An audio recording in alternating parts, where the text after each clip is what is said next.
Muchas gracias a quienes son fieles a esta serie que hemos dado en llamar El Paraguay a partir del 2028. Un emprendimiento impulsado por el diario Cinco Días y por el Club de Ideas, un think tank, que ya en el 2017 organizó en el World Trade Center El Paraguay a partir del 2018.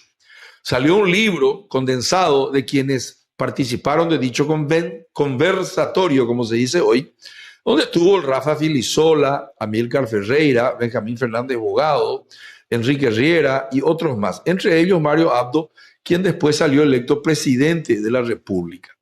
En la versión segunda que estamos ahora haciendo en el 2025, rumbo al 2028, estamos preparando un programa que tiene dos partes. Una primera parte es grabar, y ahora vamos a hacerlo, algunas entrevistas de profundidad con algunos que podrían ser precandidatos a la presidencia del Paraguay en el 2028 y o algunos intelectuales públicos o políticos notables del Paraguay. Por otro lado, esas entrevistas serán emitidas en el streaming de 5 días en el transcurso del mes de julio del 2025. Y a partir de agosto estamos preparando un gran evento que no sabemos aún si va a ser en el Club Centenario o en Paseo La Galería, dependiendo de la cantidad de público que se vaya inscribiendo. Y en ese evento de gran soirée con alfombra roja, los que dicen que tienen políticas públicas para el Paraguay a partir del 2028 se sentarán conmigo en unos sofás y vamos a conversar tranquilamente sin la presión electoral. Nosotros no estamos en un debate electoral, estamos todavía lejos del 2028. Estamos en una conversación en base a los principios del pensamiento crítico, que es lo que falta en el Paraguay. Y en el día de hoy me toca recibir aquí en los estudios del Club de Ideas, es mi oficina, yo soy Víctor Raúl Benítez, soy el presidente, y mi biblioteca, y acordé con mi amigo ya de juventud, paraguayo o Payo Cubas, quien vino a visitarme. Estuvimos cenando primero, comimos comida árabe, tomamos Coca-Cola, agua, y aquí estamos. Buenas noches, Payo. Gracias por venir a visitarme en la oficina. Hola, Víctor Raúl. Me hiciste acordar de Alfredo Seifergel. Conversaciones político-militares. ¿Te acordás? Sí, salía una saga. Una vez, ¿verdad? No, eran dos libros. Libros, sí, varios tomos. Y es uno de los pocos judíos del siglo pasado que se inmiscuyó en temas de esa laya y política. Sí. Sí, ¿te acordás de él? Claro que sí, sí, un capísimo. Era más grande que nosotros. Sí, un poquito más, bueno, unos 10 a 15 años. 10 a 15 años. Les comento que Paraguayo, Cubas y este siervo de Dios que está acá, somos del mismo modelo, ¿verdad? En primer lugar, ¿viste que nos parecemos? Somos modelo 1962. Muy bien, modelo 62. En la época de los Beatles murió Marilyn Monroe cuando nosotros estábamos naciendo de la panza de nuestra madre, de paso te cuento. Sí. Y estaban naciendo los Beatles. Y casi hubo un tepotí cuando nosotros nacimos. Era el problema de Cuba. ¿Te acuerdas que los rusos mandaron ahí algo medio Nikita. Nuclear? Bueno, con esta introducción quiero comenzar preguntándole a Payo Cubas, en primer lugar, ¿qué es para él la política y qué es para él la democracia? Primero la política y después la democracia. La política es mi leitmotiv. Esa es una frase alemana, ¿no? Es la que me hace feliz cuando la practico. A pesar de que no soy un político, porque no soy cínico, claro, ni tampoco soy un sofista. Perfecto. Pero pretendo hacer política. Estoy muy lejos de ser un político. Soy más un soñador, a veces ya vetusto. ¿Y para qué haces política, Pacho? Y hago por una inercia sentimental de cuando le veía a mi viejo confinado en cárcel o exiliado. A breve, por ósmosis. Por ósmosis. Por ósmosis. ¿Querés transformar la realidad? Porque la política dice que es la transformación del todo. de la realidad. El problema es que ¿cuál es la realidad? Todos nosotros tenemos una realidad. Sí. Mi realidad no es la tuya. Sí. No es de la gente que está ahora esperando el micro. Por ejemplo, ni de aquellos que comen solamente orgánico y comen cosas que el resto de la gente no come porque está tratado de una manera sin ningún tipo de polución. Sí. Entonces, cambiar la realidad, yo creo que nadie lo ha logrado. ¿Y cuál es la diferencia? Nosotros no estamos de acuerdo con los que administran el Estado, pero amamos el país. Entonces, yo puedo no estar de acuerdo con quienes nos gobiernan, pero amo el Paraguay, que es otra cosa. Entonces, ¿dónde está la realidad? A pesar de que ahora me parece que hay una simbiosis entre el Estado y el país. ¿Y por qué te digo esto? Porque hace poco estuve leyendo y estuve parafraseando. Antes defendíamos al Paraguay en las guerras, pero ahora, en esta simbiosis, nos defendemos del Paraguay. Vaya, vea. Es medio peligroso el Paraguay para vivir, por ejemplo, ¿verdad? Y es peligroso en el sentido que no hay igualdad de oportunidades. Es peligroso en el sentido de que, a lo que estábamos hablando antes, sí. Los chicos, las madres, quieren que sus hijos sean médicos, sí. Ingenieros, astronautas. Astronauta, completo. Nadie quiere que su hijo sea parrillero, taxista, por más que son honrosísimas. Honrosas trabajos. Mi padre fue mozo, después de ser un militar muy condecorado, cargaba combustible en Estados Unidos, era cajero de supermercado y lo hacía con mucha dignidad e integridad, ¿no? Pero, ¿quién picó hoy detrás de una parrilla haciendo choricitos? ¿Soñó ser eso alguna vez? Entonces, su realidad de hoy contradice totalmente sus sueños. Y la vida es un soplo. Creen que todavía van a cambiar eso. Esa es la vana esperanza, lastimosamente. ¿Y la democracia? La democracia es algo que no existió en Paraguay, no existe ni va a existir, lastimosamente. Es un rótulo que nos pusieron aquellos que hicieron la Revolución Francesa, que acá nunca se hizo, no se hizo aún la Revolución Francesa. Hoy vos estabas hablando antes de algo que se puede realizar per saltum, sin pasar por esta etapa liberal. No recuerdo exactamente qué es. La economía del conocimiento. Bueno, no, hablabas de la industria. Sí, que es muy difícil industrializar, que nosotros estamos todavía en la era a veces feudal, agrícola o feudal, sí. Todavía no tenemos ni capitalismo ni economía de mercado, a veces digo, porque a veces hay unos grupos que vos hablas inglés, crony capitalism, capitalismo de secuaces, y no hay libre mercado, por ejemplo, en varios sectores de la economía. Es lo que yo creo. Entonces, el per saltum va a ser sobre la industria. Sí. Lo que vos entendés y que estoy entendiendo también yo ahora es de que de este estado feudal se va a saltar a ese estado de la tecnología. Sí, ya estamos casi haciendo eso. Sin pasar por la industria. No tenemos muchas industrias. Esa es una idea. Y entonces la gente discute una democracia republicana o una república democrática. Hay muchas repúblicas democráticas en el mundo. Pium, pum, pium, pium, fuera ahí de Corea del Norte son. Y otros son repúblicas democráticas. República Popular China luego también se llama claro, la RES, la que instauró Chiang Kai-shek. No la instauró Mao Zedong.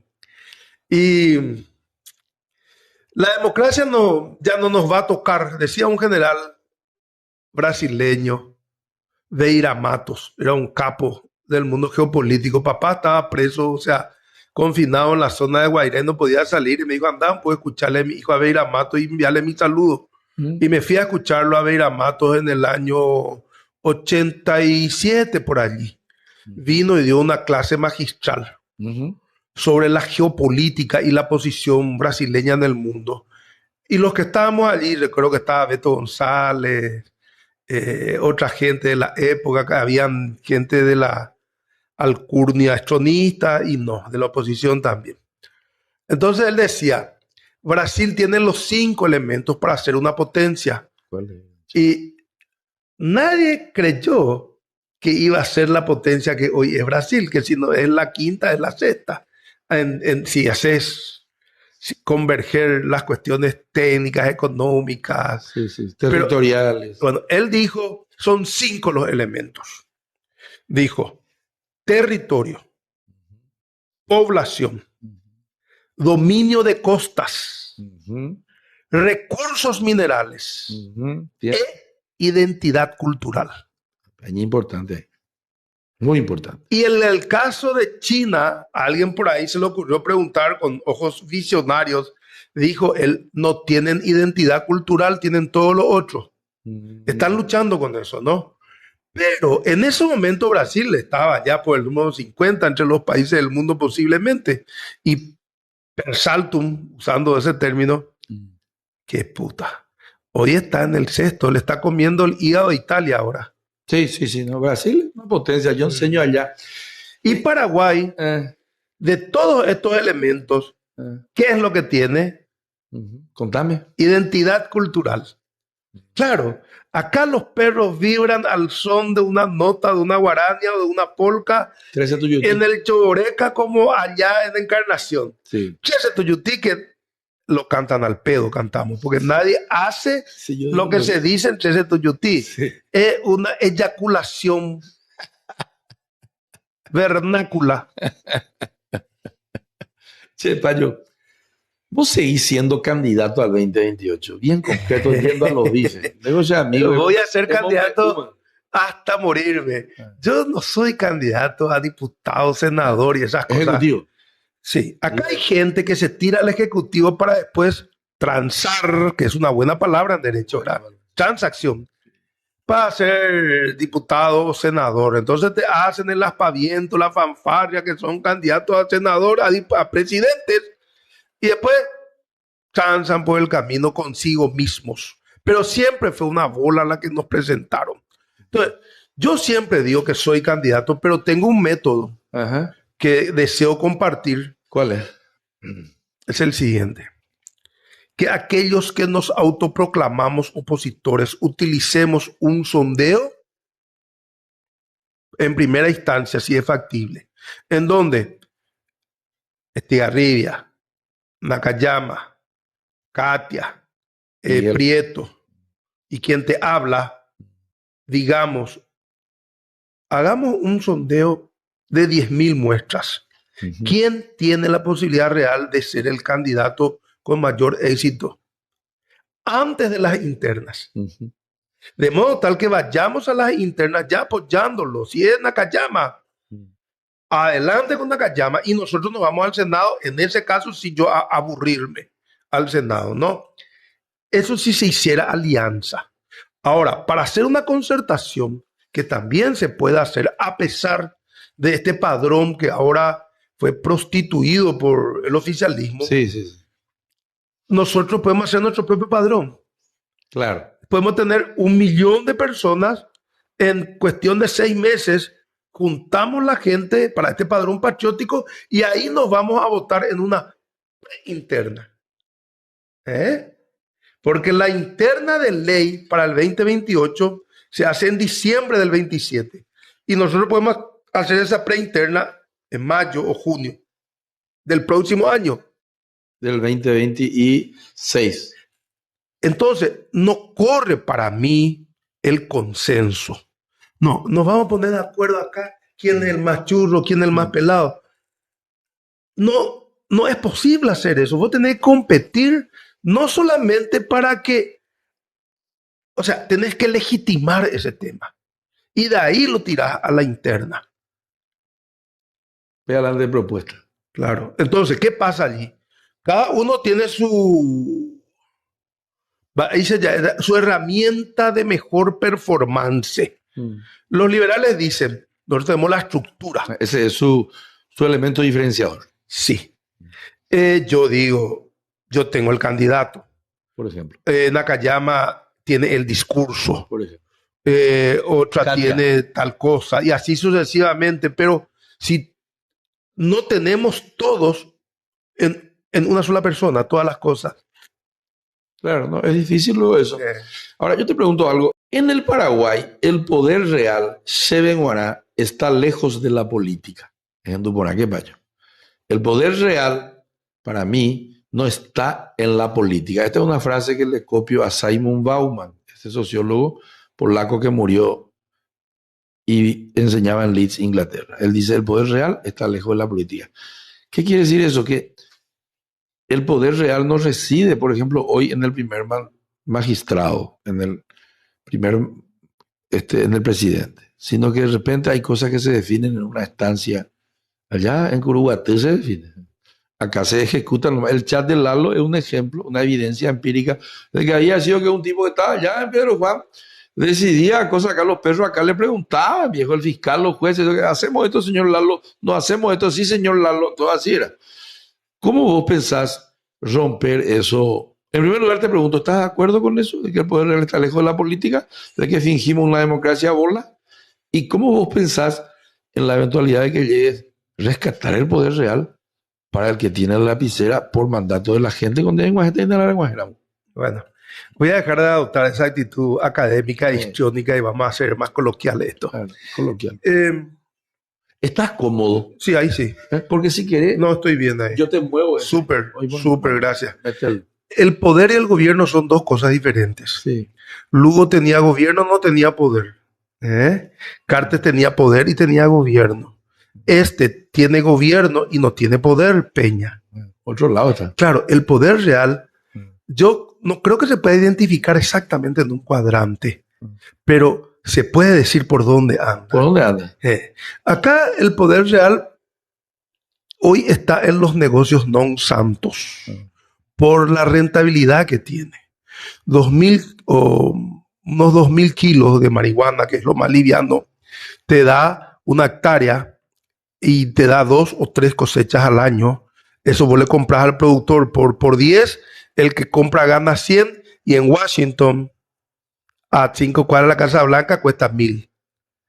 ¿Entendés? Brutal el margen. Entonces, siempre el poder es uno solo en todo el mundo. No es que aquí nomás hay compartimentos estancos del poder real. El poder real siempre viene del imperio, para bien o para mal, que es el bien y que es el mal y otra cosa. Pero el imperio siempre tiene varios canales a través de los cuales, desde mi modesto punto de vista, transmite en FM. Y te dice, no, la democracia, hay que votar, y nos enchufan quienes cuentan los votos, ¿no? Claro. Bueno, después está el discurso en AM, como el de Trump, en donde que puta, fuego acá, fuego allá, etcétera, sí, ¿no? Pero todo es parte de una misma radio. Y después está la onda corta. Ellos también manejan los negocios non santos. Porque si ellos no manejaran esos negocios, sus enemigos reales van a manejar. ¿Ellos quiénes son los que están en el poder? Claro, ellos permiten que esto subsista. Si no, ¿de qué manera Pico a 6 cuadras de la Casa Blanca se va a vender la marihuana paraguaya? ¿Cómo entra? Trump sale ahí al balcón y ve que se está vendiendo marihuana allí. ¿Por qué? Eso yo aprendí cuando era administrador de BMG, que es una empresa de fonogramas muy grande, ¿no? De RCA también ahí. En donde alguna vez yo me percaté de que ellos manejaban también la piratería. O sea, a ver cómo me explico en esta parte, de forma más sutil. Si vos sos una empresa de vaqueros, Levis Strauss, y tenés venta al público de $100 un vaquero, tenés tu público. Pero al lado hay otro que te hace el mismo vaquero y te vende a 10. Yo, Levis Strauss, tengo que conseguir ambos negocios. Yo manejo los dos negocios. Y así es en todo el mundo: la piratería, la prostitución, las cuestiones religiosas. El poder siempre es uno solo. Y manejan lo blanco y lo negro. El yin y el yang están de aquel lado del mostrador y de este lado del mostrador. Los políticos radicales, como puede ser el EPP, el ACA y compañía, se tocan nuevamente con la derecha porque dan el círculo completo ambos. ¿Qué es lo que vos cambiarías en el Paraguay, en primer lugar, en segundo lugar y en tercer lugar, si de repente tenés la lapicera? Número uno. Número uno sería llamar a una convención constituyente con el ímpetu de la victoria en el primer año Con la legitimidad. para cambiar muchas cosas dentro de la Constitución que podemos entrar a desglosar. Te escuché muchas veces. Recordame, yo ya te escuché una. Por ejemplo, que se considere el latifundio en la región oriental a partir de 5.000 hectáreas y no de 30.000 como hoy dice el Código Agrario. ¿Querés bajar? Claro. En Bolivia no hay terrenos de una sola persona, una firma con más de 5.000 hectáreas. ¿Por qué? Porque no por Evo, viene ya de los militares progresistas, decía un señor que conocí alguna vez. Los militares desarrollistas que los hubieron, perdón, que dice que los hubo. Sí. Se puede usar hubieron también. También, pero se usa más hubo correctamente. Sí. Y lo segundo, cerrar todo cargo que quede vacante por muerte, renuncia o jubilación. Para achicar el Estado. Vegetativamente. Así quieres hacer. Claro, entonces vos no le echas a nadie, solamente que vas cerrando los cargos, que muchas veces no son los cargos jerárquicos de arriba, son los de abajo, porque de ahí vos vas promocionando a gente hacia arriba. Entonces, se muere un director, asume un gerente, en su lugar asume hasta que la ordenanza asume también, y se van eliminando muchos cargos. Esa es una manera. ¿Y los nepos? Y bueno, el ¿Y tema, los planilleros? Porque esos son otras dos todo categorías. concurso, por supuesto. No, pero ¿vas a sacarlo rápido o no? ¿O vas a mantener a los nepos? Todo se puede hacer en una noche. Una noche basta. Cuando vos ganás, haces el decreto, compañero, al otro día que se cumpla. Porque después ya entrás. Tarde, lento, va. No, ya no. Tenés que resolver las cosas en la primera noche. Nadie te va a discutir eso. Como dice que dijo Rodríguez, antes de que amanezca. Antes de que amanezca. Peliquida, péguese. Llamó Potimbala y que, inclusive antes de que amanezca. Claro. No hay porque que amanecer. las alimañas. Rápido que es. Puta, vos son como la cucaracha, le pisás, está muerta, ¿no? Que puta te da vuelta y ya no está más, ya se fue, ya te comió el pan. Y aparece un montón más de... No. O sea, vas a entrar con taquilla alta. ¿Y de qué otra forma, no? Tenemos ejemplos de lo que está ocurriendo. A mí me gusta mucho lo que está haciendo Milei, ¿no? En la Argentina me gusta el Estado pequeño. Él entró con taquilla alta, a veces baja. ¿Por qué? Porque él tuvo que cooptar el tema con gente que no era de su equipo originario. Y así le fue. Fue la única manera de que le ganara en el balotaje. Claro, entonces tuvo que amalgamar su puré. Primero era muy espeso y al final quedó medio aguado, pero lo mismo, el puré. Claro, viste que él hizo una ley ómnibus de 100, no sé cuántas medidas. Sí. Y no le salió los 100, pero 50 le salió. Claro. Y en esas 50 cualquier cantidad de cambio hubo. Otra cosa, gastar lo que se tiene. Yo hago eso en Cruzada Nacional. Así. No tenemos. No hay plata. No hay plata. Ese tema del presupuesto que hablábamos antes. Sí, estuvimos hablando ya. Yo generalmente parto de lo que tengo para ir hasta un lugar. Pero tendría que ser como vos hablás del presupuesto cero. Solamente que en mi caso yo tengo, en teoría, un monto que me asigna el Estado. Por los votos. Sí. ¿Y qué tal está? ¿De cuota viene, no? ¿O viene muy No, no. Las cuotas que nos pagan, va. Sí, ¿cómo viene? No, mal venimos. Nos tendrían que dar $4.700.000, pero el año pasado nos dieron, o sea, el subsidio luego se nos debió dar en el 23 $1.300.000. Y no hubo. En el subsidio, el 23, 0. En el 24, 400.000. Ahora, en este 25, que ya estamos a mediados de año, $100.000 en cuanto al subsidio. Don't worry. No te preocupes, don't worry. En cuanto al aporte, que son $3.400.000, en el 23 no correspondía, recién al otro año el anual debió ser $700.000 al año. Y nos dieron 400 y este año ahora nos dieron 160.000 ya entrando en el andarivel hacia fin de año. O sea que nunca podemos hacer un presupuesto, pero no lo podemos ejecutar. Claro, te falta el plan financiero que se dice. Payo, una pregunta que le hice a todos los que vinieron a sentarse conmigo. La corrupción y la inseguridad jurídica, ¿cómo piensas, no digo solucionar al 100%, pero mitigar? Aplicar la ley, dictar la dura ley. La gente me dice, pues vos no sos el Poder Judicial. Ah, no, onda. Así como está diseñado la Constitución hoy, el tema del Consejo de la Magistratura y compañía se corta en el área del gobierno primero y del poder después. ¿Por qué? Porque quienes integran esos consejos de la magistratura devienen de los políticos, del Senado, de diputados, del Ejecutivo y algunas cuestiones corporativas. Claro. Entonces, las leyes en Paraguay están todas escritas. Acá no hay que hacer leyes, hay que derogar leyes. Están todas superpuestas. Hay que hacer un digesto. Me acuerdo que esta teoría ya manejaba Bernardino Cano Radil, de hacer un compendio, un digesto y tirar el 80% de las leyes.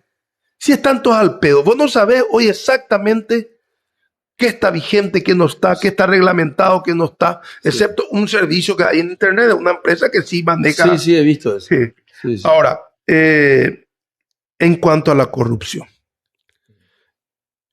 no va a ser fácil. La corrupción a nivel estatal. A mí me cupo presentar siendo senador y fue rechazado de plano, por supuesto, que no prescriban por ley los delitos cometidos contra el erario público. Ajá. Es lógico.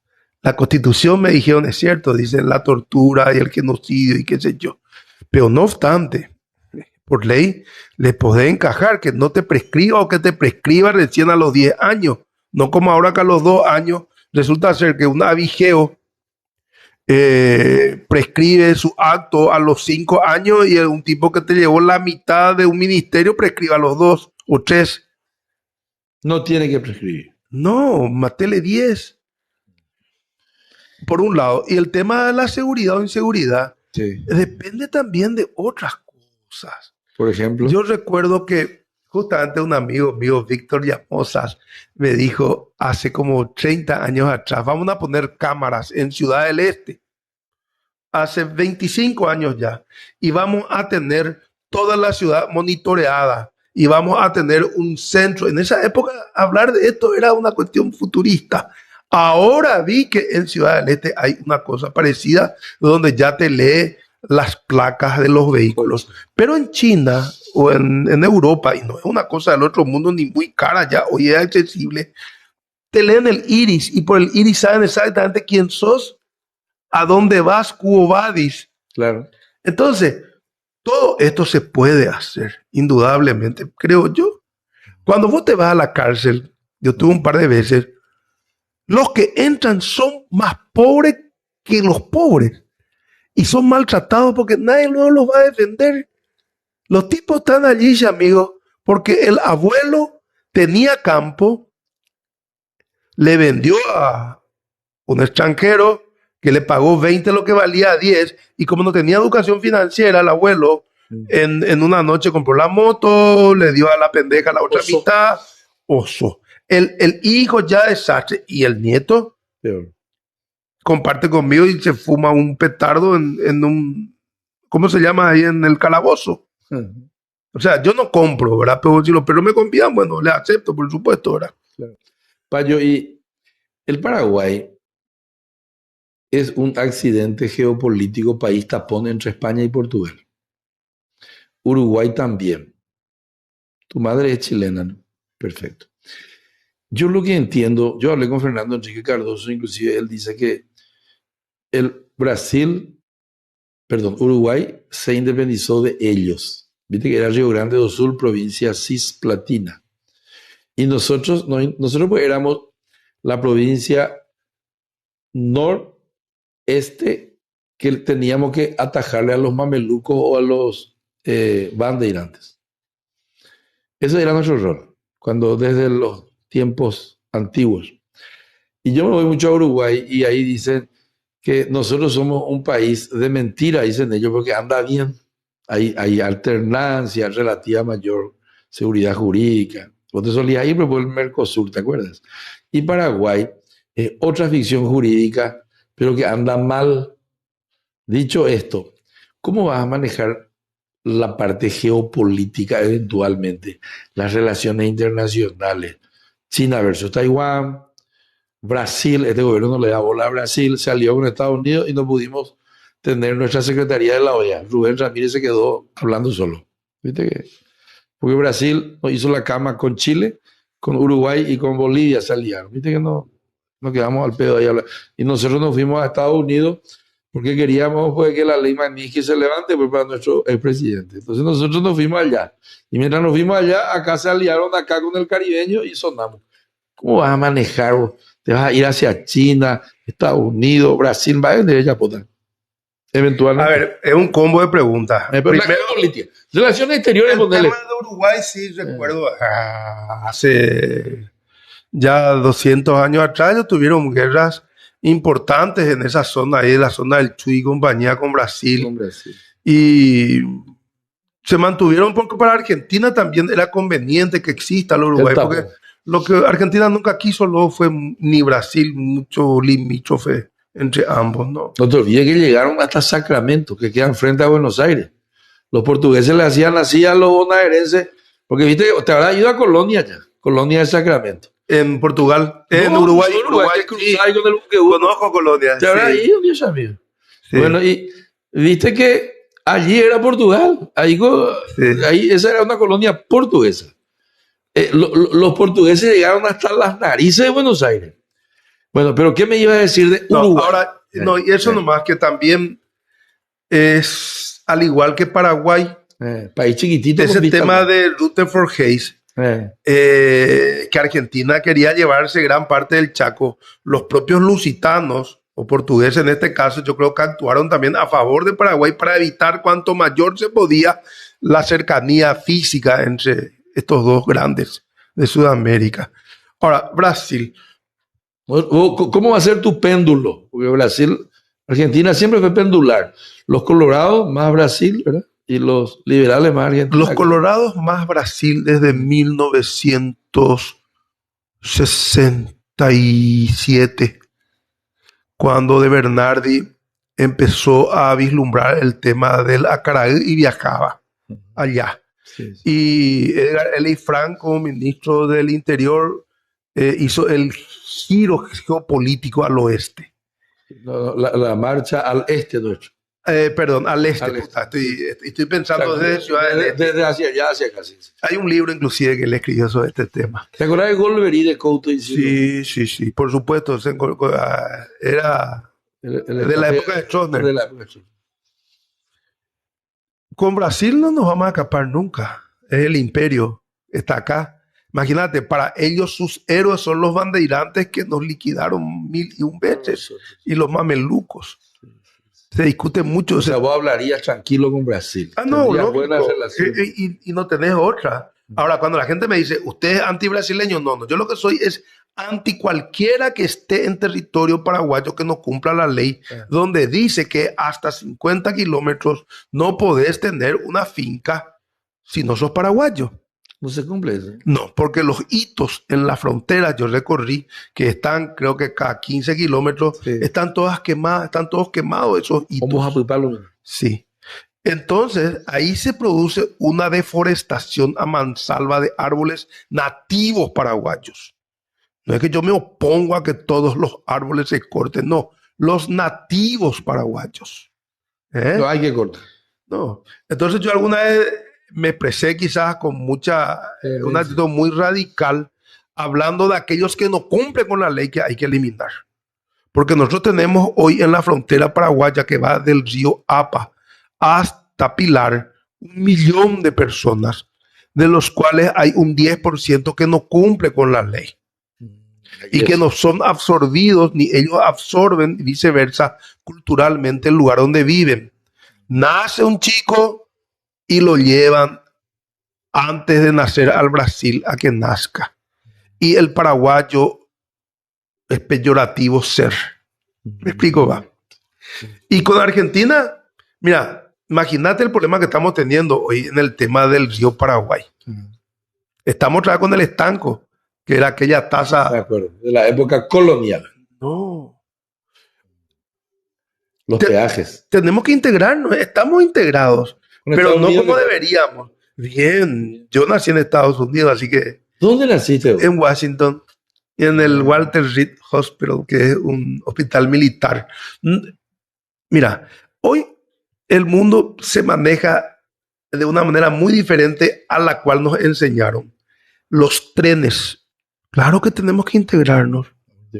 Nosotros teníamos trenes antes que iban hasta Encarnación y de ahí iban. Hasta Buenos Aires. Esas redes se cortaron ahí en Misiones, algunas funcionan para carga. Y del lado brasileño estamos esperando que se decida la Ferroeste a continuar desde Curitiba hasta Foz y luego sobre el puente este nuevo. Sí. ¿Vos sabés hasta dónde llega? Hasta Cascabel llega. Hasta Cascabel. Sí, pero hay una disyuntiva allí. No se sabe si van para allá o vienen hacia... O se van a ir hacia Punta Porá. Hacia Mato Grosso, no sur. Pero van a ir. Eso es seguro, ¿no? Pues, y nosotros tenemos que estar preparadísimos. Ahora, ¿cuánto te cuesta? O sea, vamos a apostar al tren para la integración física. ¿Cómo? Fundamental. Ahora, ¿quién nos construye el tren? Taiwán no tiene la capacidad para esas obras gigantes. ¿Y qué haces? Pueden ayudar. Claro. ¿Vos vas a hablar con China? Yo propuse que mi primer decreto sea la Constitución y el segundo establecer relaciones diplomáticas con la China. Importante. No, es lógico. Y eso no fue muy del agrado de alguna gente, indudablemente, ¿no? Y ¿No te llamaron los taiwaneses? Sí, estuve con ellos reunidos, porque yo estudié en Taiwán, en Chiang Kai-shek. Ah, sí. Esa cuestión de guerra política. Sí. En Taipei, en un college militar que se llama, Fuxingkan. ¿Te fuiste en qué? En el año 89, después del golpe. Sí. Vos tenías, a ver, un poco... Y 26. Y fui monitor del curso. En esa época, por ejemplo, todavía mantenían relaciones diplomáticas con la República de China en Taiwán, Costa Rica, que no está más. Sí, no sé. Creo que el único que mantiene ahí es Honduras ahora. Nicaragua no está más. Salvador no está más. Uruguay todavía mantenía. Panamá mantenía cuando eso. Hoy somos el país más grande que mantiene relaciones. Sí. Entonces, los únicos que tienen el know-how para esas grandes obras de infraestructura es la China continental. Ahora, ambos tienen pros y contras. Unos te pueden construir las grandes obras. Los otros te pueden asegurar un mercado. Al otro podés jugarte a un gran mercado, pues no te aseguran tampoco. Pero en las obras de infraestructura, la China continental. Ahora, la gente me dice, y en muchos casos tienen razón, los becados. Y por no. Pero no puede, ¿acaso Paraguay, en vez de andar enviando gente en esa diáspora estudiantil, traer 5 premios Nobel o Nobel, se dice? No sé. ¿Cómo digas? Bueno, el que inventó la pólvora, Nobel. Bueno, traer acá a Paraguay esos grandes premios y que ellos dirijan los cursos acá. Sí, modelo Don Carlos trajo. Ahora que le mandó unos cuantos, pues ya trajo. Eso. Yo también creo que a veces es bueno traer nomás ya, pues ya en el mundo pues ya hay todo, se inventó todo ya. ¿Con Brasil? Sí. ¿Con Argentina? Sí. ¿Con la China continental? Sí. Estados Unidos, sí. Sí. Con todo el mundo, paputa. Estados Unidos se maneja ¿por qué no hay? O sea, hace 10 años atrás decían los perros, ¿por qué no hay manifestaciones en Washington? Ahora hay, ¿verdad? ¿Por qué no hay manifestaciones en Estados Unidos? Porque no hay embajada de Estados Unidos. O sea, geopolíticamente, abrirnos. El país chico siempre es pendular, porque tiene que andar bien, ahí ya sobrevivían. Que ideológicamente vos tenés algún posicionamiento, le hago esa pregunta a todos. Románticamente sí. ¿Cuál es? Pero de hecho, anarquismo. Ahora, la derecha, la izquierda. Esto pues es así, ¿verdad? Este pues es el centro. Esta es una cruz, ¿verdad? Una cruz, sí. Entonces, el anarquismo se supone que está acá. Hacia abajo, ¿no? Hacia acá, hacia abajo. No es autoritario, allá están los autoritarios están arriba. ¿Y acá? Acá no. Claro, pero ¿cómo pico entonces yo voy a hacer política si soy anarquista? Me dicen, no. Yo soy un anarquista romántico. Me encanta Rafael Barret, Ya, todo lo que el tipo de pensó, ¿no? acuerdo. Ahora, en términos económicos, me voy hacia acá, a la izquierda, Centro izquierda. hacia el colectivismo, pero románticamente, lo que hoy yo entiendo que está sustituido por el cooperativismo. Ah, ¿Entendés? interesante, nadie habló de eso. Entonces, soy un anarco-cooperativista en ese aspecto. ¿Entendés? Mi ley es anarco-capitalista. Capita, él está hacia acá. Ah. Por Y eso vos la estás diferencia hacia abajo, pero a otro lado. a la izquierda. A la Y izquierda. mi ley está hacia abajo, pero a la A la derecha, derecha. en términos económicos. Ya, Ahora, después está el término del ser humano. ya. Ajá. Yo estoy acá, Sí. pero para el ser humano estoy hacia los liberales, la libertad individual. Y ahí coincidimos con mi ley, por decirlo así, ¿no? En eso. Pero en el modo de producción hacia el cooperativismo Claro. colectivista. Ahora, ¿quiénes están hacia allá? Y acá pues se producía la gran discusión entre Bakunin y Marx. Ujú. Los que están hacia allá en términos del ser humano son los que tienen al Estado como el papá Sí. o el gran hermano, en donde el Estado es el que te da de trabajar. Yo, por ejemplo, esa discusión la tenía con la gente del Frente Guazú. Ellos mantenían los sindicatos estatales, había que darles plata, tenían en ese momento con Lugo 60,000 o 70,000, llegaron a tener con Lugo empleados. En serio. Ahora creo que están por los 30 más o menos. 1,000. El Estado tiene que darle de comer a los perros y acá no. Ya, ya, ya. Entonces, ¿Y y la cómo? cooperativa, Sí. esa es otra historia, ¿no? Sí. La cooperativa, el paraguayo tiene un problema vernáculo. Vale. Rafael Barret ya había analizado esto. Entre dos personas paraguayas no te van a comprar un machete. Dos no te van a comprar un No hay machete. capital social. No quieren prestarse. Ah, no quiero. No van a comprar menos un arado y mucho menos un tractor como esta gente que tiene. El tema de Menno Simons no es poca cosa que los perros no analizan. Menno Simons, en términos religiosos, tenía una posición, pero en términos económicos, él era colectivista. Sí, sí, ¿Eh? sí, sí, sí. Lutero no. Lutero. Lutero no. Bueno, entonces, eso es lo que esta gente abrevó de Menno Simons. Son colectivistas. Ellos te compran un tractor entre 100, Claro. sin problema. Y no están con la historia, mi casa, mi título, mi terreno. El paraguayo es amigo, si no tiene su casa, su terreno, es un perdedor. Pero irónicamente, el 70% de los paraguayos vivimos en alquiler, dice la gente. Sí. Yo toda mi vida viví en alquiler, tranquilo, sin problema, no tengo casa. ¿Vos Dice, tenés casa? no, que voy a tener, ni me interesa tener. ¿Para qué? Para pelearme con mi vecino por la medianera, como decía Barret, para pelearme porque el perro entra y le muerde a mi gato o me caga enfrente. Esos son los problemas de la gente que no tiene mucho dinero, pero que apuesta a la casa propia. Ahora, si vos sos un grande de los grandes, contrata un guardia, te amurallás y no sé qué puta. Pero si yo digo esto, si yo dijera, ¿para qué quiere el pobre tener casa si no puede ni siquiera cortar el pasto? Me sacan la cabeza. Ahora, si yo dijera que el pobre tenga para que sus hijos estudien y sean formados el día de mañana, Claro, eso es. pues otra cosa. ¿Quién es Payo Cubas para la gente que todavía no te conoce?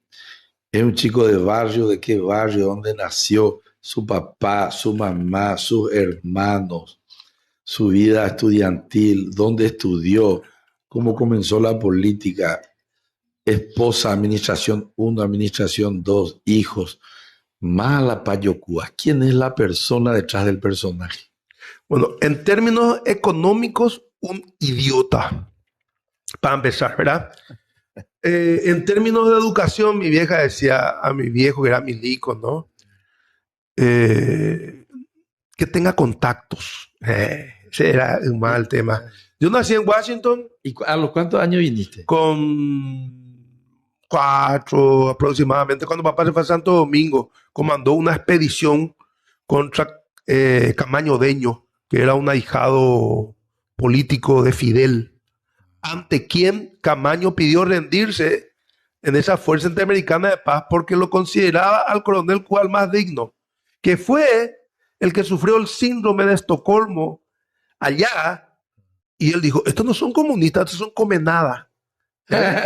Y terminó dándole, papá, eso cuenta Lovaina, Roberto Lovaina, en un libro.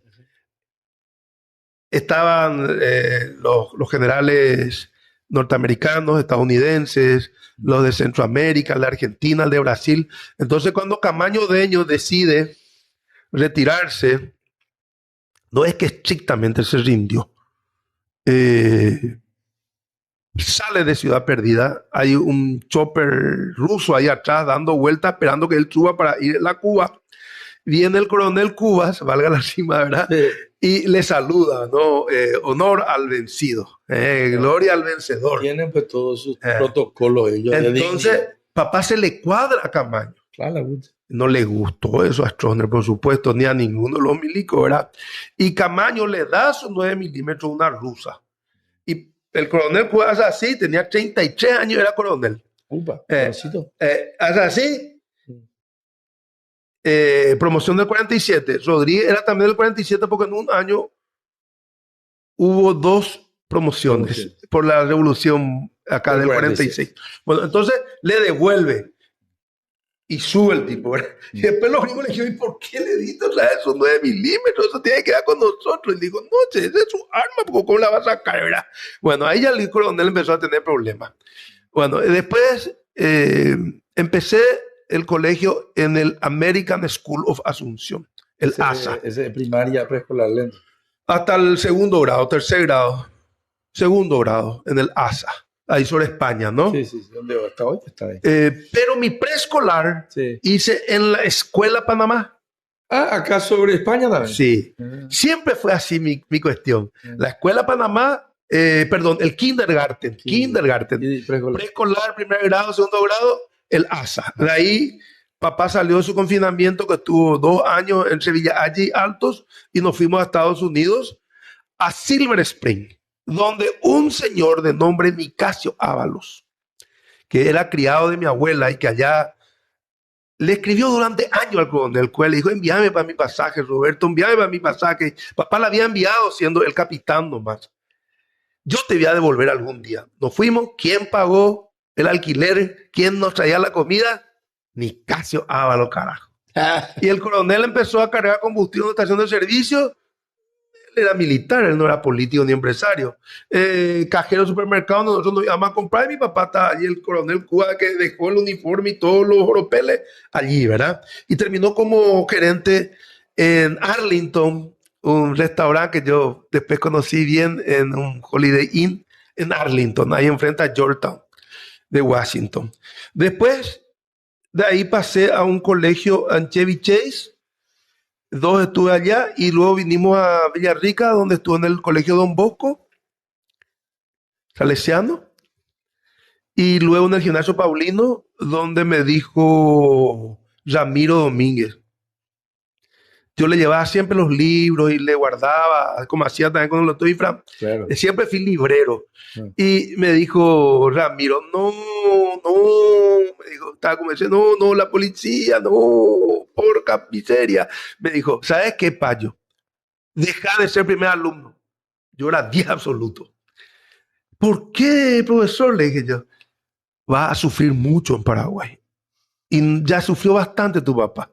Ramiro Domínguez. Sí. Bueno, salí de allí, vinimos a Asunción porque mis padres se divorciaron, se separaron, y hice en el colegio San José. Yo era un campesino, ¿verdad? Sí. Y venía allí y yo preguntaba todo. Y mis compañeros eran todos, doble apellido, Misa, que te estuve comentando algunos, ¿no? Y yo me iba en micro, caminaba unas 20 cuadras, etcétera. Y qué puta. Primer alumno real todito del segundo curso. Mis profesores del San José, maestros.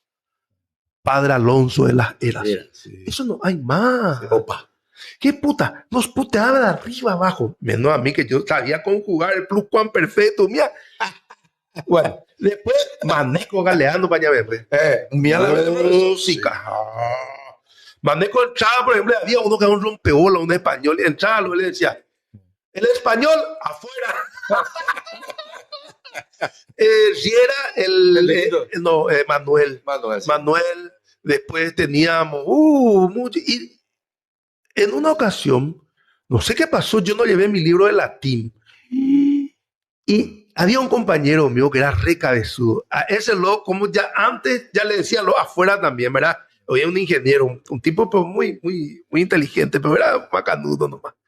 Entonces la profesora me dijo, ¿usted no trajo? No, le dije yo. Y nos subimos a la academia ahí, de literatura, y me dijo, Juan, mira, vos acá conmigo, se caga de risa. Entonces yo le dije, nomás tipo de desafío, me voy a mudar, le dije yo, ¿verdad? Todo sobrador. ¿A dónde? Ya era mitad de año, ¿verdad? Me voy al Inter. Habían chicas, pues. Claro. En San José no había nada, ¿verdad? Ah, El padre Chivite. Esos son betarramites. Chivite. Chivite. Chivite era Chivito, Chivita, pues Chivite era Chivite. su apellido. Después se casó. Después se casó. Sí, que El padre era Chivite. hermana de Mario, parece. De Mario Ferreiro. Parece Ah, que sí. me Un excelente tipo. Me dijo, si hierro me perdona. él mira, ¿cuál es el problema? ¿Por qué te vas a ir? Yo que vos ya tenía la idea. No, yo tenía el Inter. Yo me fui al Inter, hablé con Mr. George Wiley, que fue mi suegro después durante 2 años. ¡Opa! Buena esa. Y está en Estados Unidos la hija, ¿no?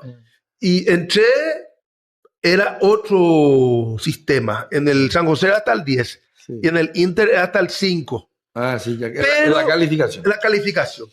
Pero siga yo preguntando, ¿quién era mi profesor ahí? Mario Prono, química y auxiliar. No, Mario era como un rector y hay que nos da la parte de disciplina con... Celador Barete. Pero el jefe era Messier Morville, que era un tipo que enseñaba ya en los años 40 gimnasia en el colegio, en la escuela militar. Ya, si hubiera vivido hoy tendría 150 años. Ah, ese protestante ahí, ¿verdad? Ellos son, De la iglesia. No, discípulo de Cristo, ¿verdad? no sé, una iglesia que está lo ahí cerca, ¿no? Sí, sí.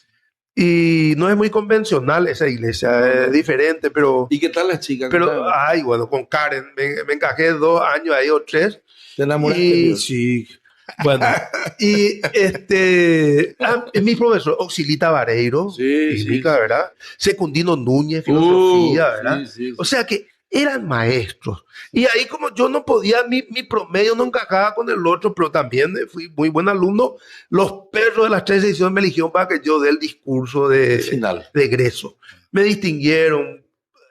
El Inter es un Gran colegio. grande porque ahí hay musulmanes, chinos, Sí. judíos, Muy. blancos, rubios, afro, Sí. y todo es una argamasa. En el San José era diferente porque eran muchachos. Sí, claro. Y ahí ingresé a Derecho ¿En dónde te fuiste? ¿Una o a la una.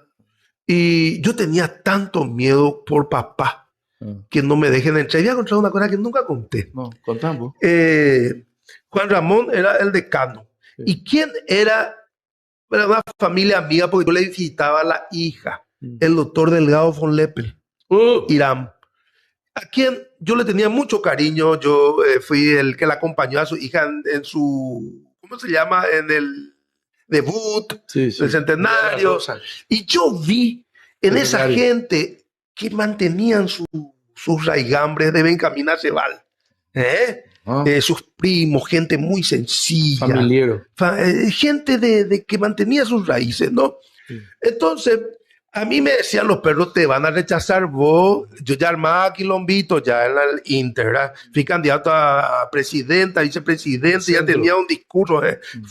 Bueno, en el Inter fui vice y perdí la presidencia contra Oscar Paciello, hijo. Oscarcito. Me ganó. Sí, de mi época. Lo que sí que al ir a la facultad de Derecho, los perros me dijeron, tú te van a hacer rebotar. Entonces yo me fui, hablé con el doctor Cacho Delgado y le dije, doctor, yo voy a ingresar. Él ya pilló todo, ya me hizo una nota y me dijo, doctor Juan Ramón Chávez, quiero por favor que usted tenga presente a Paraguayo Cuba, ¿verdad? Sí. Y yo siempre le agradezco eso a él y a su gente, su señora, es medio pariente nuestro. En 7 porque me fui a Tacumbú un tiempo. Y me fui a varias veces a la agrupación especializada que se llamaba Guardia Presidencial. Eran de pecado, Curi. Motín, azonada, sedición. Pero entré y fui otra vez. La medalla no pude sacar, como me decía Ramiro, va a sufrir porque ahí perdí la secuencia de los años Ya, claro. para la medalla, claro, ¿no? Claro. Siempre esa fue una estúpida obsesión. ¿Y ejerciste la profesión? Sí, ejercí. Solamente que al recibirme no pude ejercer porque estaba procesado por Clotildo, que era el Clotildo Benítez Jiménez. Clotildo Benítez Jiménez, y mis abogados en esa causa eran maestros Ay. en Sinamarín. No, capo. Capo. Blas Roque Alcaraz, Sí, sí. el doctor Irún Alamán. Ellos, Sí, sí. en forma totalmente voluntaria, eran abogados no solamente míos, sino que otros compañeros, que ya algunos fallecieron, que habíamos pasado por ese tema ahí de acusados por la militancia tronista, de que habíamos roto el busto. El propio Juan Ramón fue nuestro testigo a mi favor. Al final terminé grande amigo de Juan Ramón. Bueno, por ahí va la historia. Y un estúpido, cuando me fui a Ciudad del Este, trabajé bien, Sí. me metí en este asunto de la política. Tuve muchas deudas en una campaña para la gobernación. Me fui a Estados Unidos, pagué $120,000 en un año y medio trabajando en tres laburos, siendo abogado. En Estados Unidos, la primera vez, en el 86, cuando salí a Tacumbú y no podía ejercer acá, fui guía de turistas en Washington. Me contaron. Y en Nueva York también. Sí, sí. Y después regresé y vendí autos los fines de semana en Annandale, Virginia, en un lugar que se llama Jerry's Ford. Después trabajé con el Departamento de Defensa en un programa que es el del exceso de propiedad del gobierno norteamericano para enviar esos bienes a colegios salesianos en todo el mundo. Desde Madagascar, África. ¿Familia? ¿Te casaste alguna vez? Sí, 2 veces, 3 veces. 3 veces. Y el otro trabajo era, hacía encuestas para la municipalidad de Washington. Opa. O sea que, y se ganaba bien, para mí sí, cada encuesta eran $50 Vale. no más. Y yo estaba haciendo un día 3 o 4. Claro. Pero laburaba 3, dormía 3 horas. Y con eso pagué toda esa plata. Me casé la primera vez con Sadi López Loma, que su papá era López Escobar, el hermano de Mario, aquel que fue profesor. Me acuerdo. Tengo 2 chicos. Uno es abogado, Ya son grandes. mormón, trabaja con su iglesia, etc. ¿En dónde? Acá en Asunción. Y la otra se llama Alex, bióloga, administradora de empresa, trabaja para la Schaffer, que es una fábrica alemana de repuestos a nivel mundial. Y Esa tengo es 2 primera nietos. administración. Primera. Segunda, Marisa, que algunos amigos de Ciudad del Este la llegaron a conocer. Era una mezcla de italiana y vasco de Entre Ríos. Argentina. Argentina. ¿Y tuviste hijos? No tuvimos. Y después la tercera, ya Yolanda, que nos tuvimos que casar hace no mucho porque ella no quería casarse. Por toda su familia, ellos no quieren casarse. El macho es un tipo que le sirve, después ya toditos sus tías son así. ¿En serio? No, el macho le tiene un rato, después le tiran. Pero ¿sabes por qué se tuvo que casar conmigo? Te estoy hablando mucho, ¿verdad? No, contaste. Porque mi hija, la mayor, ahora tiene 19. Esa está estudiando en Buenos Aires. La mamá es la que más colabora allí para que estudie. No quiere venir a Paraguay, está pichada con Paraguay. Trabajó un tiempito de Estados Unidos en un McDonald's, se quemó y no quiso más venir. Y Claro. Bueno, historia. Se fue a Buenos Aires. Entonces tenés una de 19. 19, ahora otra de 16, que es mi tortura. Bueno, lo que sí que... 4 ya entonces. 4. Lo que sí que Yolanda se tuvo que casar porque vino Sol, la más grande, y le dijo, mamá, ¿dónde está tu vestido de casamiento? Se iba a un colegio cristiano, el SEC. Sí. Eso fue hace unos 10 años atrás. Ya con Yolanda estamos casi 25. Ahí se desesperó, Yolanda no tenía vestido de casamiento, güey. Me dijo, nos casamos el domingo. ¿Qué? ¿Vos nunca te quieres casar conmigo? Ya vino la nena y ya dio la orden. Sí, y nos casamos y llevó el vestido de casamiento y ella luego fueron esos paques ahí en la casa. Sí. ¿Y tenés nietos? Tengo 3. Una se llama Luna, hermosa, 17 años, estudia acá en el Colegio Paraguay Brasil. Su mamá es abogada, excelente. Después los hijos esa es hija de Germán, mi hijo.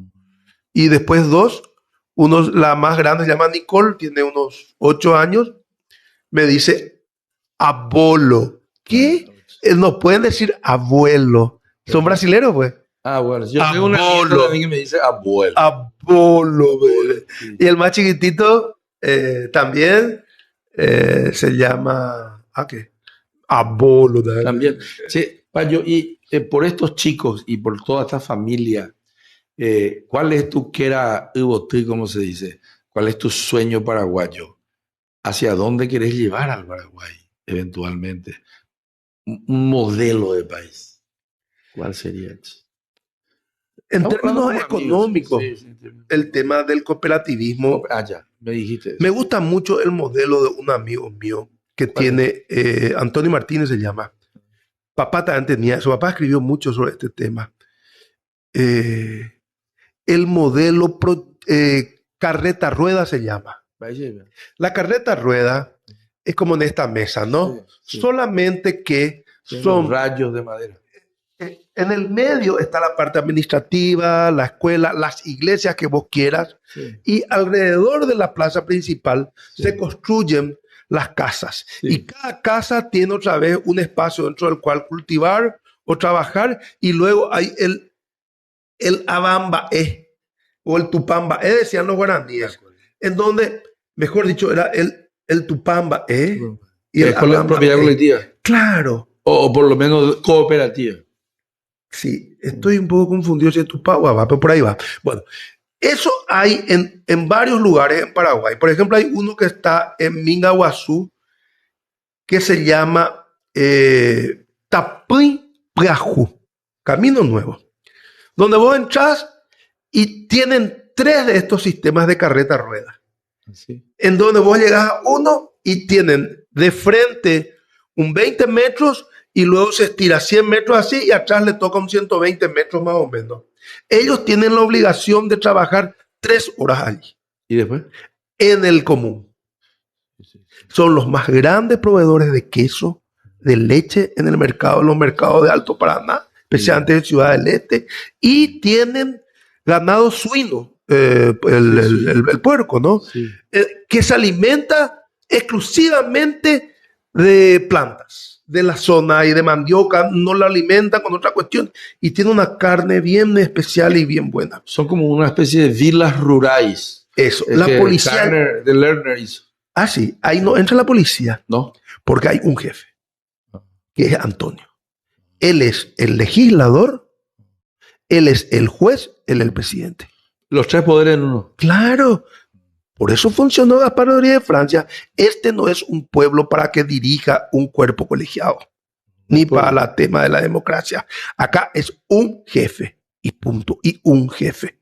Entonces, él imparte justicia, él recolecta a la gente en Ciudad del Este que va a vivir acá. Él escoge también. Él tiene lectura del cuerpo. Entonces él ve a alguien que está trabajando así, va y le interviene. Y él anda siempre adelante, anda con un coleman, eso de isopor, y tiene mucho pescado, piscicultura. Ya. Y anda así, muy sencillito, y habla con la gente y enseguida los cataliza. Y elige quién va a vivir acá. Y el que entra ahí no quiere salir más. Pero hay condiciones. Vos podés tener la religión que quieras, no hay problema, ahí están todas. El colegio está ahí en el medio, entra la ANDE, con todos los gobiernos ellos trabajaron, después de Stroessner. Sin ningún problema, tienen bajo de índice de exposición. Y el que está allí, si toma, puede tomar en su casa. Pero si toma, ¿y va a ir? Uno. Pero si en público dejó la latita allá afuera, hay puniciones. Se va. No le puede pegar a la esposa.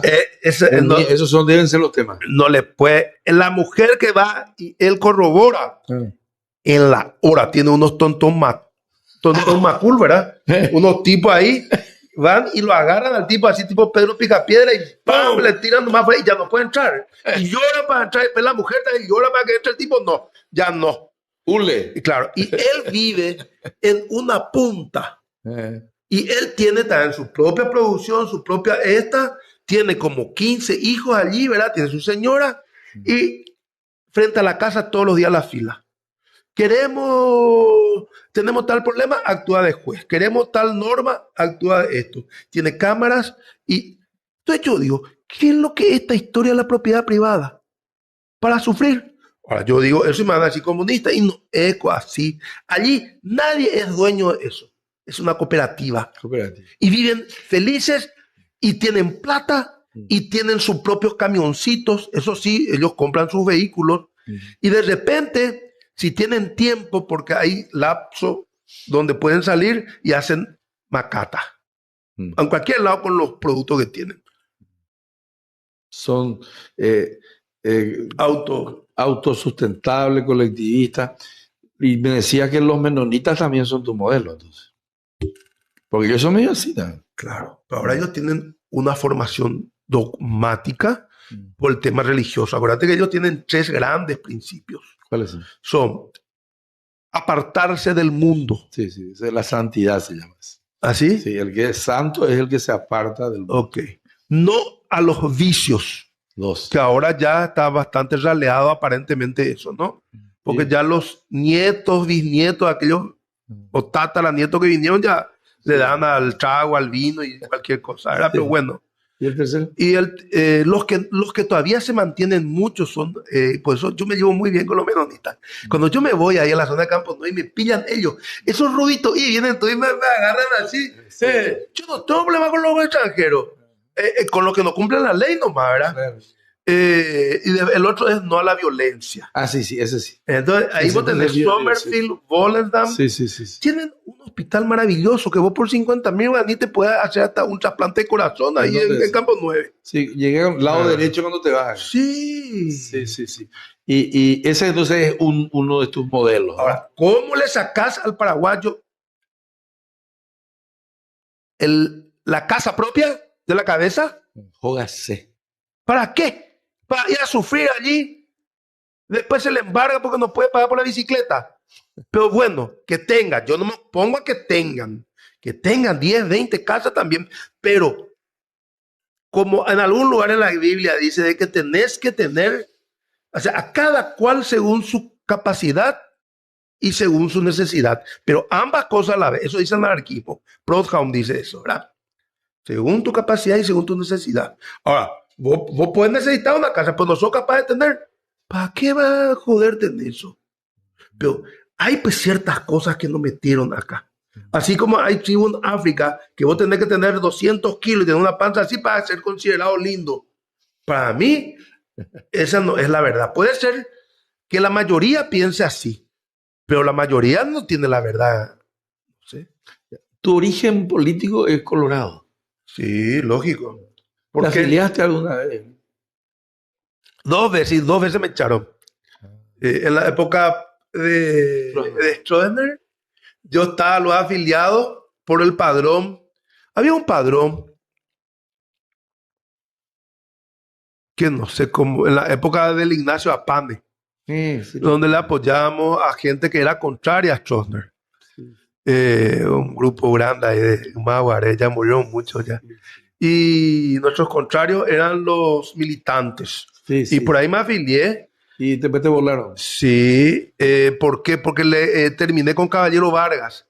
Y también le sacaron a Nikiforov, a Basilio. Que se fue también al encuentro, ¿no? Sí. Fue candidato el número 1 a senador por el encuentro nacional. En ese momento el código establecía candidaturas independientes. No eran movimientos políticos. Sí, sí. Fundamos el encuentro en octubre del año 91. ¿Vos sos fundador? Sí, yo estaba en la mesa con gran tipo para mí, Caballero Vargas, que falleciera hace poco. Sí, ¿no? Hace poquito. Y tengo un par de fotos que voy a subir ahora. Fundaste el encuentro. El encuentro por la Franja Colorada. Ah, sí, así se llamaba. La Franja Colorada. Había una franja liberal. Y la Franja Colorada eran los Eliseches, sí, sí. De allá de Trinidad. Sí. Había un grupo bueno. Entonces, como Colorado. ¿Pero qué pasó? Blas N. era presidente de la ANR y instruyó al Tribunal de Conducta de que todos aquellos que se iban con Caballero Vargas se los expulse del partido. ¿Y te expulsaron? Sí, sí, así fue. ¿Esa fue la primera o la segunda vez? Esa fue la primera vez. ¿Y la segunda? Bueno, la segunda vez, a ver cómo fue. La segunda vez me afilié y me volvieron a sacar En la época de Stroessner. Ya. No, esa fue la primera, lo de Stroessner. Sí, La de Stroessner, cuando me fui a la cárcel a Tacumbú y no sé qué historia, estuvimos ahí con Rambo ayer. Y después tenía otros compañeros, Rosati, Pinocho Vitar. Vive Pinocho Vitar. Pinocho vive, sí. Recuerdo. Estaba allí. Él es más grande que nosotros. Sí, es más grande, pero es más juvenil mentalmente que nosotros. Sí. ¿En serio? Mira. Yo tengo un grupo de amigos ahí en el Mall Excelsior que el promedio de edad es de 80. Sí. Está ahí el mayor ahora, porque cada semana alguien se va de esa mesa al oriente. Bueno, se va. Él ahora está como veterano, ahí el doctor Schwarzman, que tiene 93 años. ¿Y qué hacen ahí ustedes? Conversamos, ahí se suele ir ese abogado Granada, está este señor Sánchez, que fue febrerista, senador, y ahí dice que la otra apareció Pinocho. Y se sentó allí y no sé qué había, algo que le interesaba, porque las pocas cosas le interesan, pero estaba allí, después se le fue. Y dice que estuvo ahí compartiendo con los muchachos. Sí. Y yo soy el pendex del grupo, ¿no? Más jovencito. Fue un grupo maravilloso. No me voy como debería irme, ¿no? Sí. Pero muchos pasaron ya por esa mesa en el Mall Excelsior. Por el Excelsior, sí. ¿Vos te recordás de Da Vinci y eso? Claro. ¿Vos te ibas ahí a eso? Claro. Iba a mirar Da Vinci, sí. Da Vinci estaba ahí sobre Estrella. Sí, sí. Y después estaba el San Marcos. Sí, a la esquina. Bueno, en el San Marcos teníamos un equipo comandado. ¿Por quién? El doctor Argaña se sentaba haciendo una mesa. Más canudo era el doctor Argaña, dentro de todo. Un tipo muy ilustrado, culto. Tengo muchas anécdotas con él. Varias, en la Facultad de Derecho, siendo yo presidente, Bueno, lo que sí que él sentaba allá en una esquina. Y nosotros, un equipo acá, la guerrilla, comandada por Chiquitín Maluf. Me acuerdo. Y Carlos Schaumann, ¿vos no te recordás? Claro que me acuerdo de Schaumann. Trabajaba en 10 años. Sí, Schaumann. Estrella 645. Otro gran para conversar. Sí, era bueno. Sí. Ahí pues estaba un equipo donde estaba intelectuales. Este Caballero, el que era hijo, nieto de Bernardino Caballero. Estaba Pessoa, el liberal. Ese, sí. Estoy hablando de gente civil, tiene 150 años ahora.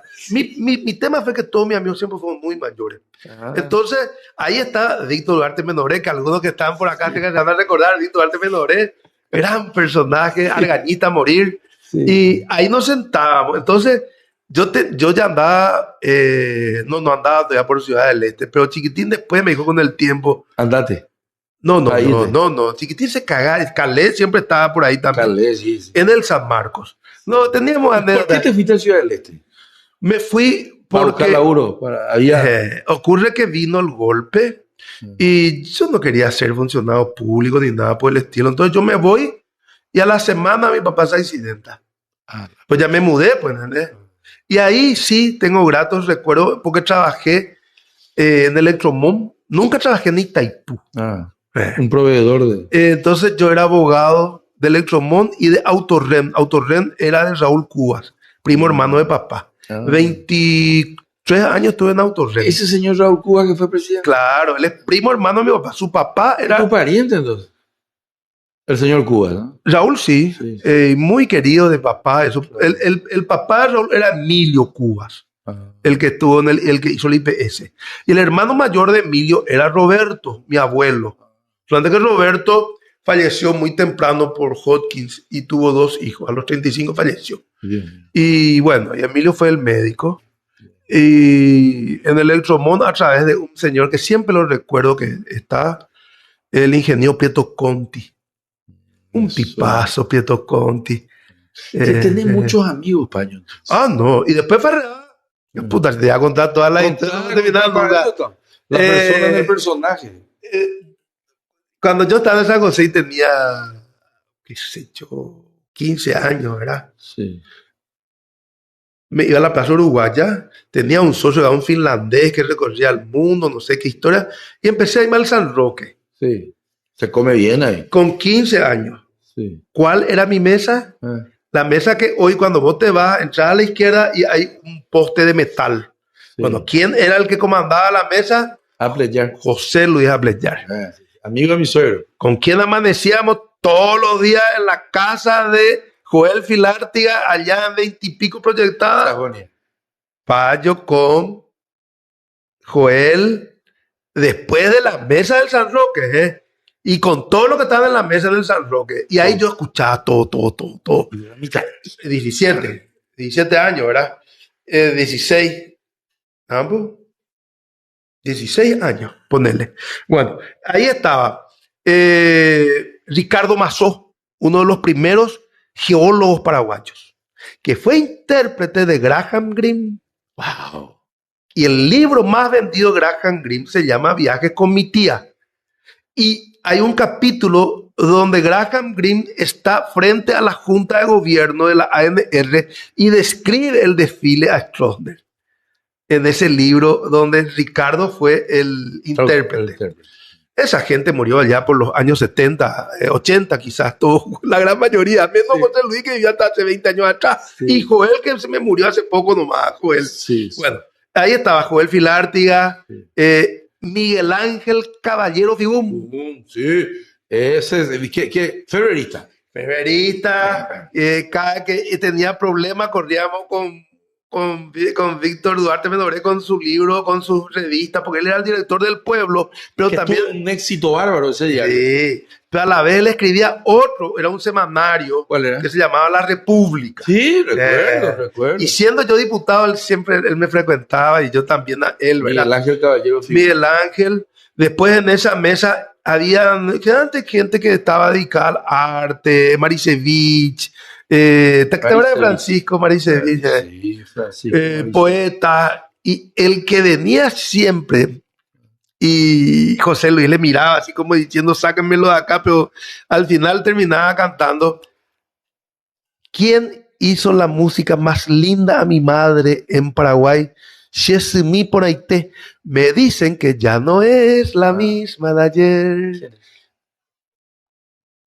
A la pucha. Carles se llama el Miguel Augusto Carles. No hay una foto de él en internet. No, pero vos ponés Miguel Augusto Carles y tiene muchas músicas. Tiene una que es muy famosa también que se llama Tukang. Tuve escuela y tuve hogar. Dios te bendiga, mi gran Paraguay. Sí, conozco. Sí. Ese vivo. Después ahí solía ir Oscar Gómez, un gran tipo. Oscar. El de la voz. Sí, ese tiene la versión más linda de Tetahuasa Pucay. ¿A vos te gusta la música paraguaya? Sí, Tetahuasa Pucay, que se discutió, inclusive pudo ser el himno paraguayo, ¿no?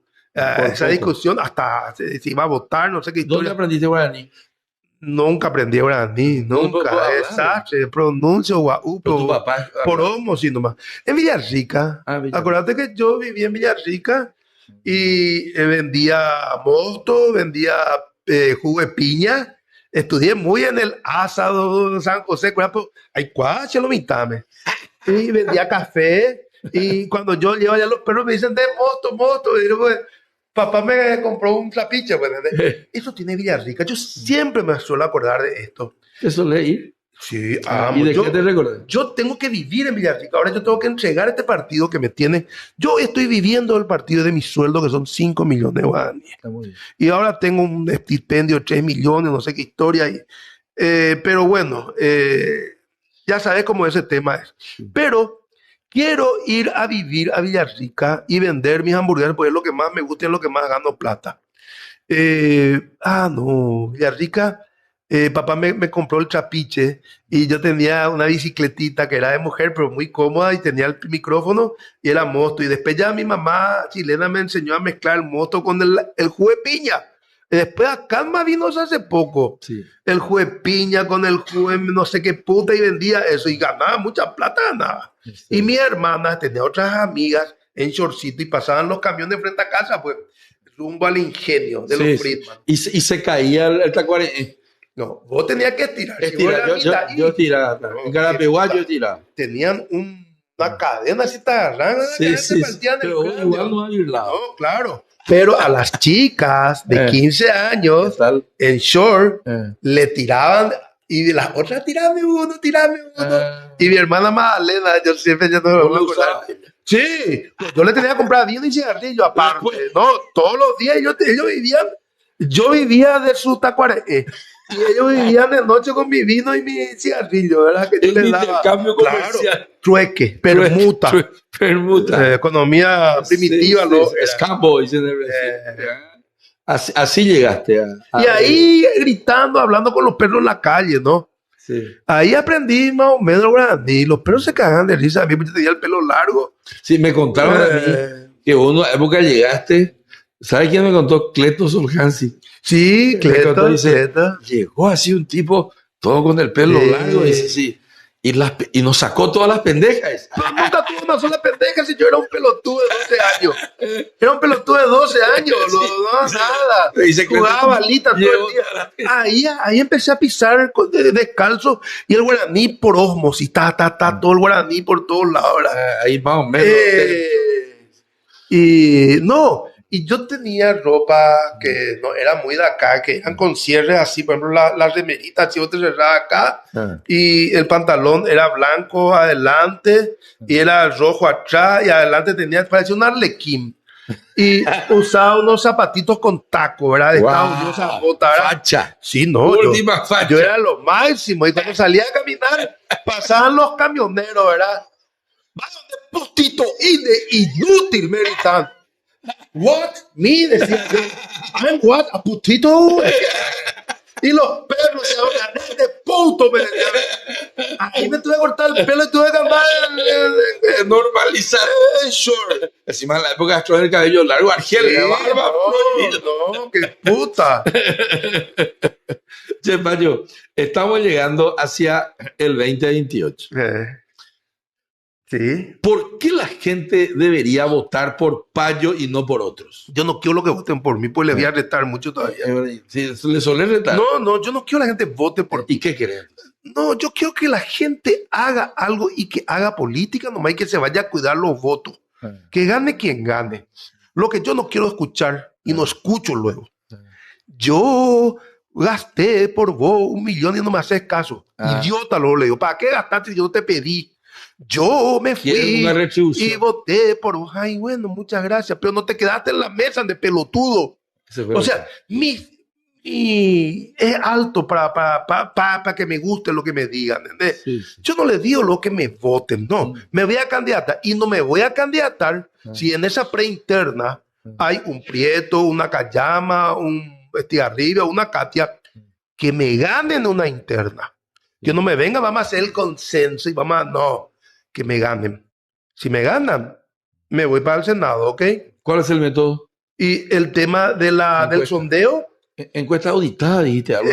Es un sondeo en donde si somos, por ejemplo, 10 candidatos, cada uno pone 100 personas para controlar. Ahí ya algunos van a tener problemas porque no van a tener 100, ¿verdad? Pues van a tener 20, otros van a tener 50, no sé qué puta. Sí. Nada de ese tema express de libre, una de libre, no. Ese crea problemas. Y entonces en ese sondeo vos agarrás el país y salís y cubrís, amigo, 10.000 muestras en una semana. Nosotros en Cruzada tenemos los medios para implementar el sistema y comprar las tablets, porque el PLRA está todo embargado. Los otros tienen muy poco. Nosotros podemos empeñar esos 4 millones de dólares que tenemos allí, que algunas no van a pagar. No sé, iré al banco donde tenemos la platita y le voy a pedir que me den eso y le firmamos que se queden con eso después, ¿verdad? Claro. ¿Por qué es lo que va a gastar en una encuesta de esa naturaleza? 10.000, ¿qué pensás vos? 10.000. ¿Qué va a gastar? Un $200.000 en las tablets, un 100.000 más, $300.000. Yaresco, eso pues le gusta escuchar a los perros. Yaresco la plata. Ya te está pegada. Uno solo. Yaresco la 300.000. Ya pota. Así que no me vengan con la excusa que va a costar caro. Sí, no. Cruzada les va a poner. Cruzada les va a poner. Claro, porque a mí me interesa. Claro. Y si yo pierdo ahí, bueno, me voy a tirar al Senado. Sí. Y no sé, y si los perros quieren, yo a veces pienso que Yolanda está bien para el Senado. Yo me puedo candidatar a diputado por cualquier departamento. Sí. Porque en Paraguay, Sí. vos te podés candidatar a diputado en cualquier lugar sin ser del departamento o tener allí residencia. ¿En serio? Claro, eso los perros no saben. Por eso Teruco Papalardo, mi amigo que ya ¿De falleciera, dónde él era? él era de acá, Amambay. pero se candidataba por Amambay. Ok. Acá hay Colorado que se candidatan por el Chaco. Yo me puedo candidatar por Alto Paraná, por Central. Ahora, si yo quiero estirar votos, me puedo candidatar por Central. Ahí son 20 diputados, boludo. Entonces podemos tener gente en diputado como en el Senado. O sea, pero eso en el caso que me gane uno de estos que te dije, Sí. en esa interna Sí, que se puede hacer por el sondeo, que también se puede contratar una empresa, Sí, pero sí. tiene que haber contralores. Y vos te vas con permitime, la Sí. tablet. Sí, sí. Ok. ¿Quién es acá el mayor de edad? Yo soy. Nosotros, ya hay más, vengan acá, bueno, elegí de estos 6 quién te gusta más. Él elige acá. Sí, sí. Con su dedo. Clean con su dedo en la tablet, esa que hoy cuesta 500.000 guaraní, 400.000 guaraní. No, ahí va de todos los precios, pero baratitos. Necesitamos 100 nomás de eso. Chingli. Cada grupo te hace 20 por día, son 2.000 ollas en un día. En 5 días tenés los 10.000. Y ese voto es electrónico. Ahí hay una diferencia entre el voto electrónico y la urna digital. Ese es electrónico. Claro, este ya hace el escrutinio y ya se va directo. Y ya sale la torta y todo.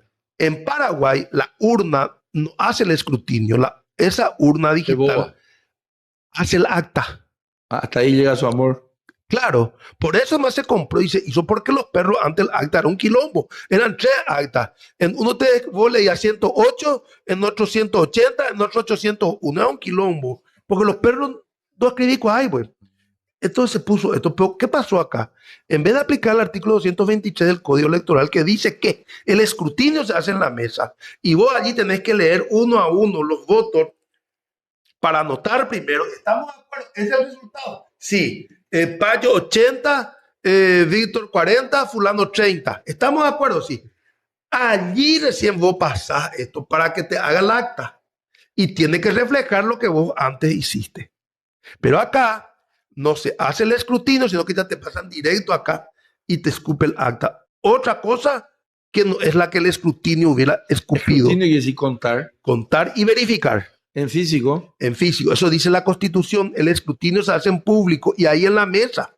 El escrutinio. A la vista de todos. Claro. Ando y coiba. No se hace. Entonces, vos pensás que te robaron, ¿verdad? No solo yo pienso. Y bueno. Ambos de la voto lleva. Y bueno, según los perros Chutómetro. amigos que yo tengo, el propio Bogarín, esa noche se fue a su casa y dijo, este loco no ganó. Lo que pasa es que si vos te fijas en el chef de la primera hora, yo estaba ganando.